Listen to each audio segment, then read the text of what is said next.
जय श्री कृष्ण सभी को। आइए जानते हैं भगवान श्री कृष्ण के 17 से अधिक सर्वश्रेष्ठ भगवान कृष्ण की कहानियां हो। एक कृष्ण का जन्म हिंदू महाकाव्य महाभारत के अनुसार भगवान कृष्ण का जन्म राजा वासुदेव और उनकी पत्नी देवकी के घर हुआ था।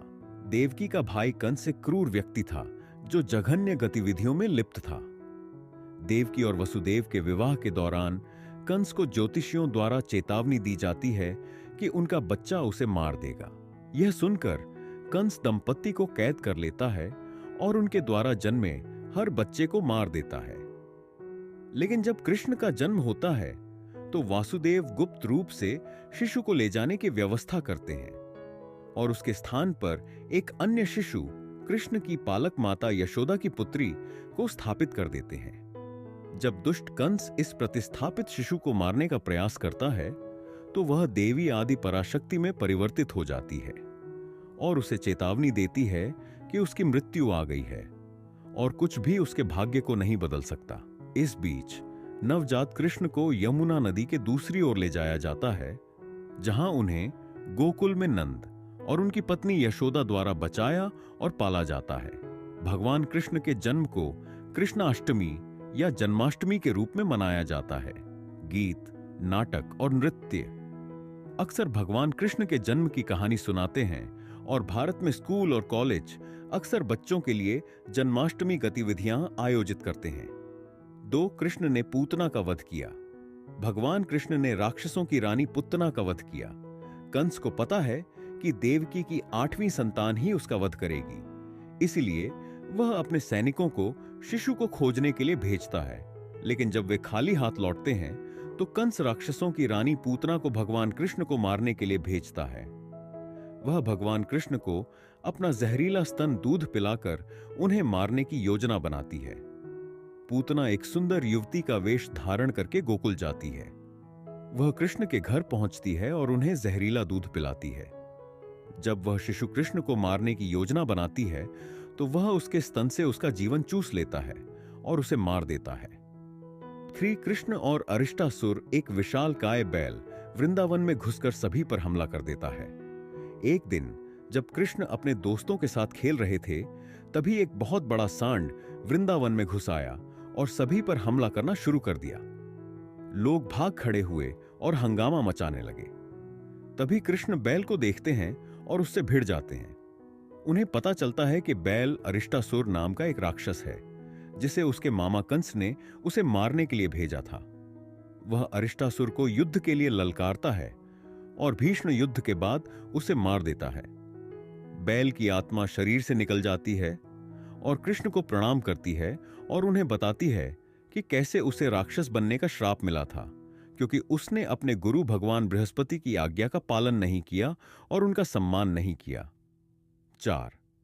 कृष्ण का कालिया पर नृत्य। भगवान कृष्ण विशालकाय काले नाग कालिया से युद्ध करते हैं और उसे वृंदावन से बाहर निकाल देते हैं। चित्र शटरस्टॉक एक विशालकाय काला नाग कालिया वृंदावन में प्रवेश करता है और अपने परिवार के साथ यमुना नदी में रहने लगता है।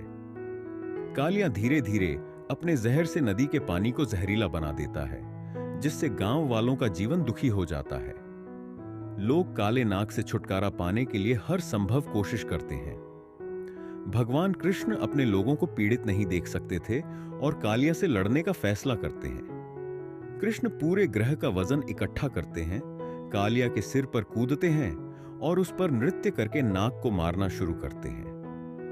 कालिया को खून की उल्टियां होने लगती हैं और वह अपनी सारी शक्ति खो देता है।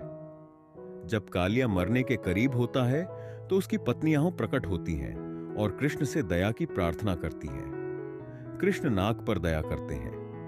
कालिया को भगवान कृष्ण की महानता और शक्ति का एहसास होता है और वह नदी छोड़ने का वादा करता है। कृष्ण ने कंस का वध किया। मथुरा का अत्याचारी राजा कंस भगवान कृष्ण की मां देवकी का चचेरा भाई था। कृष्ण के जन्म के बारे में जानने के बाद कंस ने उन्हें मारने के लिए असुरों को भेजा, लेकिन कृष्ण ने उन सभी को हरा दिया। आखिरकार कंस ने विशालकाय पहलवान चाणूर की मदद से कृष्ण को मारने की एक चालाक योजना बनाई। अंत में कृष्ण चाणूर को हरा देते हैं और कंस का सामना करते हैं, उसे उसके बालों से पकड़ते हैं और नीचे खींचते हैं।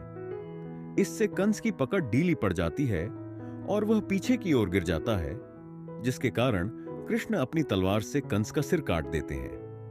अंत में कृष्ण द्वारा कंस के अत्याचारी शासन का अंत किया जाता है और मथुरा के लोगों को उसके दमनकारी शासन से मुक्ति दिलाई जाती है। 6. कृष्ण के मुख में संपूर्ण ब्रह्मांड। जब कृष्ण अपना मुंह खोलते हैं तो उसमें पूरा ब्रह्मांड समाहित होता है। एक दिन कृष्ण और उनके भाई बलराम फल और जामुन तोड़ने के लिए बगीचे में गए। चूंकि कृष्ण अभी भी छोटे थे, इसलिए वे फलों तक नहीं पहुंच पाए। उन्होंने जमीन से धूल और रेत अपने मुंह में भर ली। जब दूसरे बच्चे कृष्ण को ऐसा करते हुए देखते हैं तो वे जाकर उनकी मां से शिकायत करते हैं। यशोदा दौड़कर कृष्ण के पास आती हैं और सख्ती से पूछती हैं कि क्या उन्होंने मिट्टी खाई है। कृष्ण मिट्टी खाने से इनकार करते हैं और अपना मुंह खोलने से मना कर देते हैं। लेकिन जब यशोदा जोर देती हैं तो वे अपना मुंह खोल देते हैं, जिससे यशोदा चौंक जाती हैं। कृष्ण शरारती मुस्कान देते हैं क्योंकि यशोदा को मिट्टी नहीं बल्कि पूरा ब्रह्मांड दिखाई देता है, जिसमें सूर्य, तारे, आकाश, समुद्र, पहाड़, नदियां और पहाड़ शामिल हैं। उन्हें एहसास होता है कि उनका बेटा कोई साधारण बच्चा नहीं है।